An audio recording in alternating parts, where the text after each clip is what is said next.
kommer fra Socialistisk Alliance. Vi vil gerne ændre noget med den offentlige transport på Bornholm. Og her har vi fundet et eksempel på nogle utilfredse passagerer. Hvad synes I, der er dårligt ved den offentlige transport på Bornholm?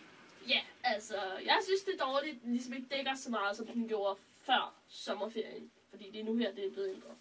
Ja, og hvad er det, der er blevet ændret? Jamen, det er, at busserne ikke kører og stopper foran skolerne og sådan noget længere, og den ligesom ikke dækker nok på Bornholm. Okay. Ændrer det noget ved jeres undervisning, når I skal... Ja, altså, vi skal gå 10 minutter før normalt. Altså, hvis vi har fri kl. 1, og bussen går 5 år, så bliver vi nødt til at gå før. Ja, det kan jeg selvfølgelig godt se. Det er ikke så godt for undervisningen. Nej, det er ikke så godt. Men hvor tager I så busserne nu, hvor de ikke kører forbi skolerne?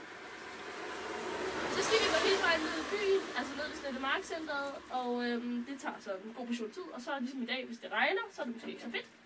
Nej, det kan jeg godt se.